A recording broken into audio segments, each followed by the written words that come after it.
Photographs serve as a portal to our past, affording us the opportunity to reminisce and remember typically good times and great memories, but not always. And that's the case with a new exhibit at Tulsa's Gilcrease Museum. I ain't got nobody and ain't nobody got me. On October 29, 1929, Black Tuesday, $14 billion in investments evaporated, crashing the U.S. stock market and spiraling the country into the decade-long Great Depression. In 1933, Dorothea Lange and 11 other photographers were hired by the Roosevelt administration to chronicle the plight of millions of Americans left jobless, destitute, and hungry. And I would say that their effort was a propaganda effort in all of the best senses of that word to move public opinion, to document what was happening through their photography. And in many cases, those photographs were used to show Congress what was happening outside of Washington, D.C. We're trying to recreate the sense of a darkroom. Gilcrease curator of art Mark Dolph designed this exhibit and is pleased with the Red Room in particular. It represents a photographer's darkroom and contains 28 stark, haunting images, all captured in Oklahoma. This land was made for you and me.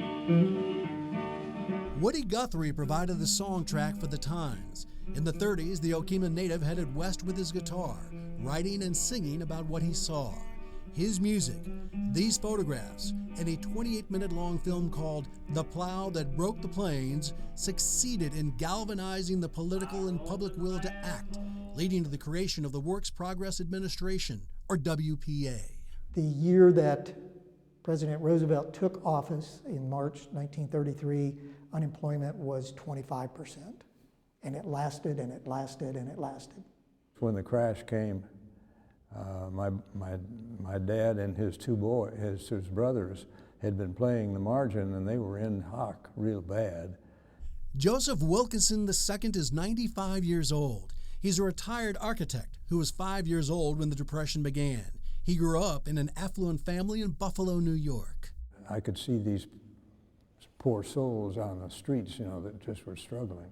I just figured they'd go home at night and, like everybody else, but that wasn't the case. Joe's father lost his business, and the family eventually moved to Tulsa. It was just hard times, but Tulsa survived a lot better than A lot of places. Some areas. I remember in 1937, she bought a new Ford. Lois is 96, a year older than Joe. She grew up on a prosperous farm in Maysville, Oklahoma. Her neighbor was the legendary pilot Wiley Post. We didn't know how famous he was. He was our neighbor. And every now and then, maybe Grandma Post would say, Wally's coming down this weekend. Well, all the kids in the neighborhood, we would go because he landed in the alfalfa field. Lois is the oldest of 8 children and the only one still living today. Like Joe, the Depression forever changed what had been a comfortable life. Oh, yes, and I remember the Dust Bowl. Oh, and that was terrible. It was absolutely awful. More than 60,000 Oklahomans were forced off their land and farms by the Dust Bowl, with many migrating to California, where they were immortalized in the Grapes of Wrath. The Dust Bowl was not a natural disaster. It was a man-made disaster as a result of the mechanization of agriculture in an area of the country that probably never should have been developed with traditional agricultural processes and means. The problems began with World War I efforts to grow more wheat to feed the troops. Millions of acres were cultivated, and at first the rains fell and the crops were abundant. But then the rain stopped, and the land, now tractored out, cracked and turned to dust, and the dust churned into the sky. My mother took a sheet off the bed, and they wet it and we put it over the doors, and we stayed inside so we would have to breathe that dust. Perhaps the most iconic and well-known of Lange's photographs is Migrant Woman, featuring Florence Owens Thompson and her 3 hungry children. 5 photographs taken within a 10-minute span at a pea picker camp in California in 1936. The first image is the family in the tent, and then as Dorothea Lange proceeds to take an additional 5 exposures, photographs, you see her I think coming to the realization of what was the essential truth that she wanted her photograph to convey.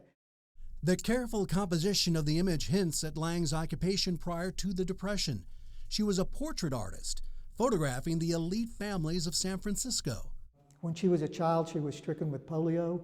She had a lifelong limp. Not long after that, her father abandoned the family.